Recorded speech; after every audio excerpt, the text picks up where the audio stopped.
안녕하세요. 디지털 회로 설계 실무 16번째 강의입니다. 순차 회로를 위한 베를로그 HDL 5번째 시간이고요. 카운터 회로로서는 2번째 강의가 되겠습니다. 이번 시간에는 이제 교재 5과 5.1.3 단원에 나오는 카운터 회로 2번째 시간이고요. 실습 부분은 5.2.3 단원이 되겠습니다. 이번 시간에 알아볼 내용은 펄스 카운터 구현하기입니다. 펄스 카운터라고 하면 이제 화면에 보시는 것처럼 펄스 입력이 있고 클럭이 있고 리셋 핀이 있고 출력 Q 아웃 이렇게 있습니다.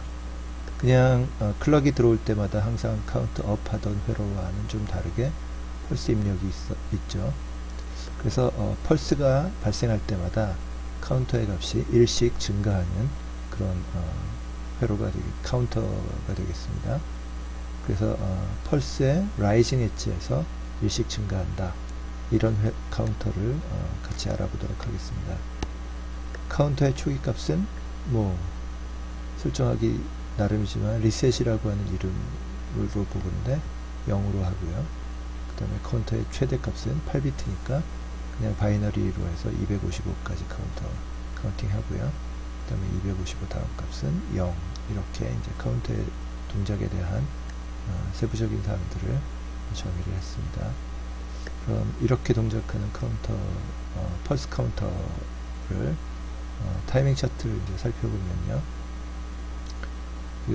여기 보시는 것처럼 펄스 입력이 들어오고 PL0는 여기 클럭이 조금 촘촘해서 그냥 쫙 안 보이는 것처럼 보이는데 클럭이 이렇게 PL0는 PLS를 클럭으로 잡은 거고 PL1은 한 클럭 더 딜레이 디플립플롭 2개를 사용해서 딜레이를 한 거고요. 그래서 요 라이징 엣지 즉 PL0가 하이고 PL1이 로우인 그때 카운터의 값이 1씩 증가하는 것을 볼 수가 있습니다. 그래서 이제 이런 코드를 살펴보도록 하겠습니다. 회로도가 되겠고요. 8비트 펄스 카운터에 대한 회로도입니다.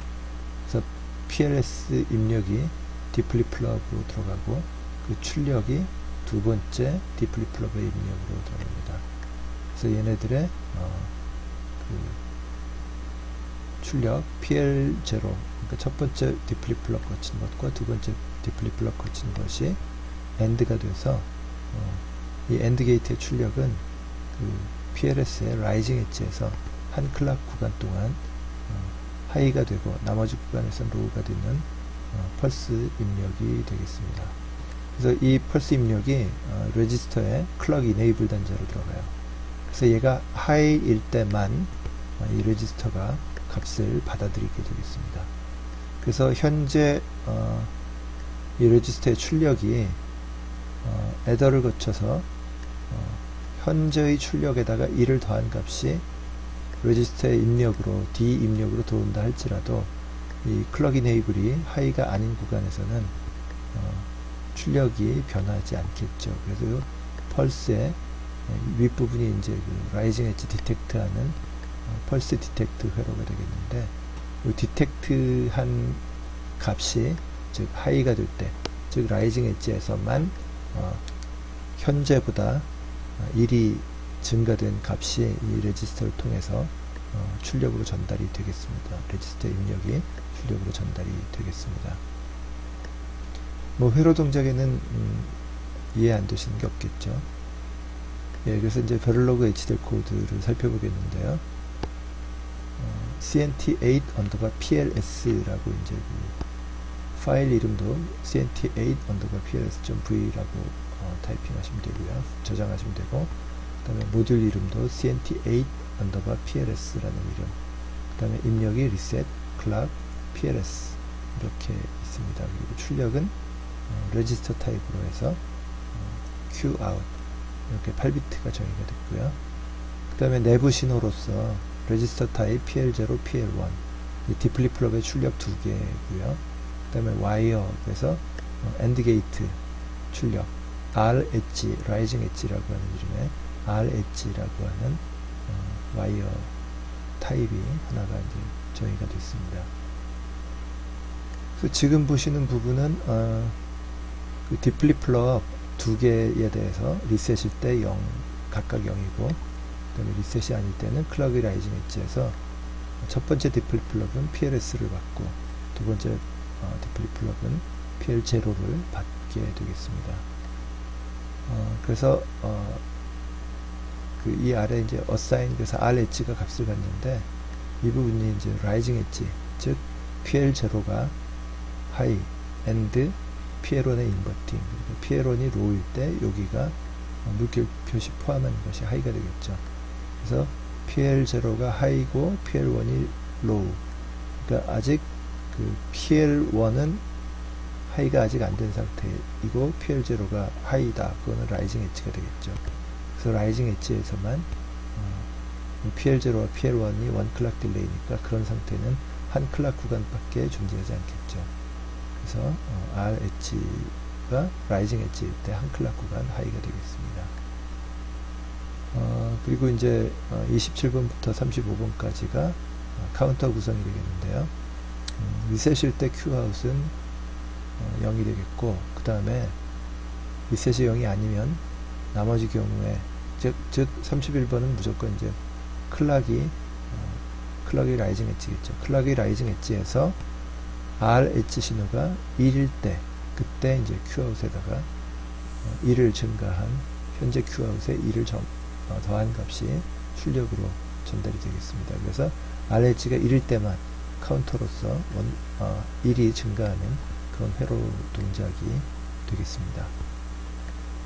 특별히 어려울 만한 내용은 없죠. 그리고 여기 지금 always 다음에 begin, 그 다음에 always 끝날 때 end로서 해가지고서 always가 27번에서 시작해서 33번에서 끝났음을 보여주는 begin과 end 신호가 end 이 명령이 사용이 되었습니다. 물론 begin과 end는 없어도 동작하는 데는 지장은 없지만, 그래서 always 문이 시작되어지는 부분과 끝나는 부분에 대한 구분을 위해서 이렇게 begin과 end를 사용을 했습니다. 이 부분도 신호가 하나일 때는 begin과 end가 없어도 되지만, 이 앞에처럼 두 개의 같은 조건일 때 두 개의 신호가 연달아 나열될 때는 반드시 begin과 end로 이렇게 블로킹을 해줘야지, 그 사이에 들어가야지 그 if 문에 오류가 발생하지 않겠습니다. 이렇게 코딩을 했을 때 이제 그 결과가 이렇게 나옵니다. 그래서 보면 PLS가 하이가 되고 PL0, PL1이 좀 줌아웃 해보면 이게 이제 좀 그 딜레이가 된 게 확실하게 보일 텐데, R 엣지가 라이징 엣지 근방에서 하이가 잠깐씩 되는 것이 보이죠. 그리고 R 엣지가 하이일 때 카운터가 일씩 증가하는 이런 모습을 시뮬레이션 결과로서 확인하시면, 그러면 정상적으로 회로가 동작되는 것임을 알 수가 있습니다.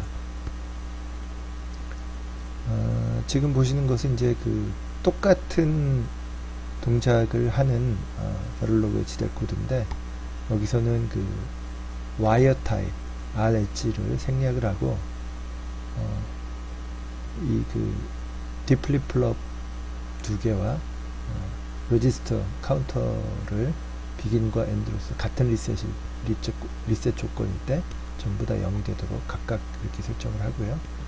그 다음에 이제 그 else에서 이제 클락이 발생했을 때 PL0에다가는 PLS, PL1에다가는 PL0 이렇게 전달해 주고요. 그리고 같은 이제 조건이니까 클럭의 라이징 엣지에서 만일 직접 썼어요. 여기다가 PL0 and 물결 PL1, 이거는 무슨 소리냐면 이 괄호 속에 있는 것이 1과 같으냐를 물어도 되고요. 아니면 이렇게 적어 놓으면 이게 참인가 거짓인가를 보는 거예요. 괄호 속의 값이 참이다 라는 얘기는 하이일 때, 즉 1일 때 참으로 보기 때문에 PL0가 1이고 PL1이 0일 때, 즉 라이징 엣지에서 참이 되고, 그때 이 아래 그 다음 줄에 있는 22번 줄에 있는 현재 값에다가 1을 더한 값이 출력으로 전달되어지는 동작을 하게 되겠습니다. 여기다가 그 21번 라인에다가 if하고 괄호 사이에 괄호를 하나 더 만들고 뒷부분에다가 equal 2개 쓴 다음에 1 쓰고 괄호를 닫아도 동작은 동일하겠습니다. 그때는 이제 이 PL0 %, 물결 PL1 하는 것이 1과 같은가, 그것이 참이면 동작한다는 거고, 지금 이렇게 PL0 %, 물결 PL1 하고 괄호 닫아버린 것은 이 괄호 속의 내용이 참, 즉 1일 때 동작한다. 그러니까 결과적으로 같은 동작이 되겠습니다. 그리고 이제 begin end를 해서 이제 여기는 또 이제 always는 begin과 end가 생략이 된 형태가 되겠습니다. 이것도 정상 동작하는 코드가 되겠고요. 이렇게 해서 보니까 always RH라고 하는 와이어 선언이 생략이 됐고, 코드상에서도 assign RH 뭐 이렇게 선언하는 부분이 생략이 됐어요. 그리고 always문도 그냥 하나로서 통합을 해버렸기 때문에 라인 수가 상당히 많이 줄어든 것을 아실 수가 있습니다. 뭐 이렇게 코딩 하셔도 좋고요. 아니면 앞에서 보셨던 것과 같은 그런 코딩을 하셔도 관계 없겠습니다. 그래서 카운터 회로 실습은 교재 159페이지서부터 161페이지까지, 즉 5.2.3.2단원에서 펄스 카운터 회로에 대한 실습 부분을 따라서 실습을 해주시면 되겠고요. 펄스 카운터 회로에 대해서 cnt8_ps.v 파일을 작성을 하는데요. 앞에 보여드렸던 두 가지 중에서 어떤 것을 작성해 보시든 관계없습니다. 두 가지 다 해보셔도 좋고요. 제가 그 구두로만 말씀드렸던 두 번째 거에서 if PL0 물결 PL1 했던 것에다가 equal 1이라고 하는 것도 한번 넣어서 한번 실험을 해보시면 좀 더 익숙해지지 않을까 싶습니다. 이렇게 해서 이제 그 시뮬레이션을 하는데 스티뮬러스 설정 my_cnt8_pls.tcl 이걸 이제 작성해서 적용을 해보시기 바라고요. 뭐 수정하셔서 뭐 더 시뮬레이션을 진행을 해보셔도 좋겠습니다. 그리고 임플리멘테이션을 통해서도 한번 그 RTL 회로랑 신시스 결과 회로를 한번 비교해 보시는 것도 유익하겠습니다. 그래서 my_cnt8_pls.tcl 파일은 보시는 것과 같이 리스타트 시뮬레이션 처음부터 다시 하시는 거고요.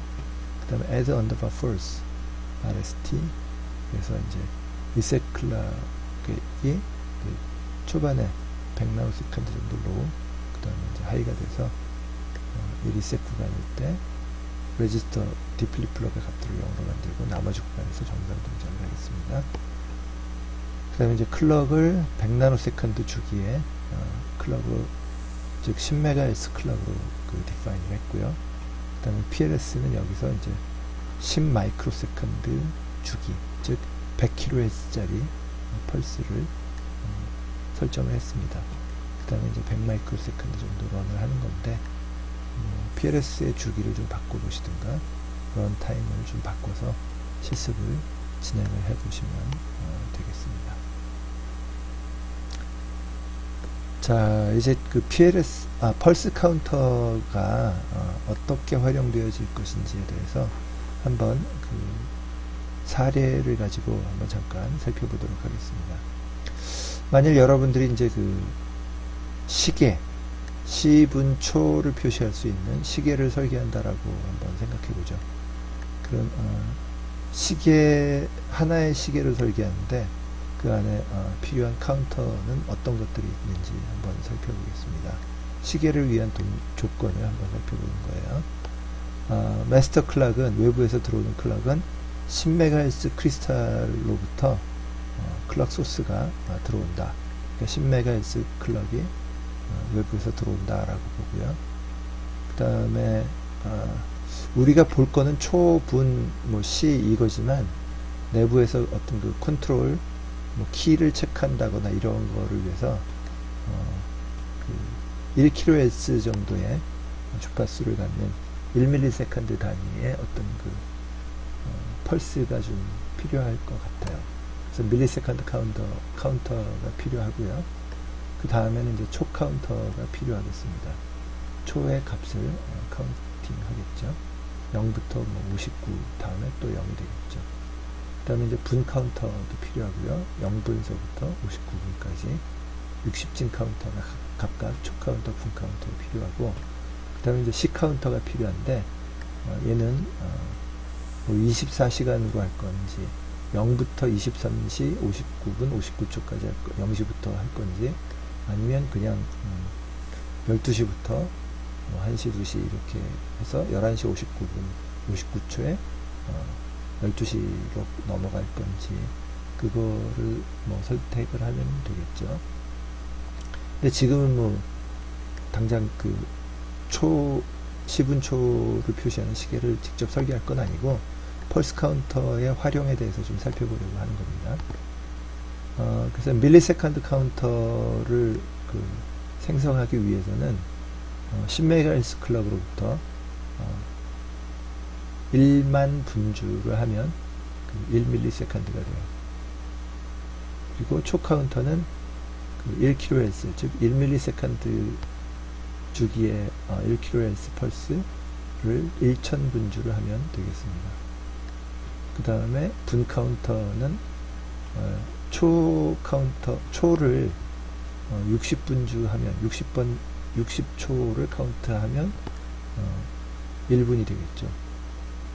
그리고 시 카운터는 60분 될 때마다 시 카운터가 1씩 증가를 하겠죠. 이건 어려울 바 없겠죠. 그래서 최소 4개의 분주 카운터가 필요합니다. 다음에 이제 분주 카운터를 구성하는 방법을 생각해 볼게요. 먼저 이제 하위 카운터의 카운터 값과 연계하는 방법이 한 가지가 있어요. 먼저 이제 밀리세컨드 카운터가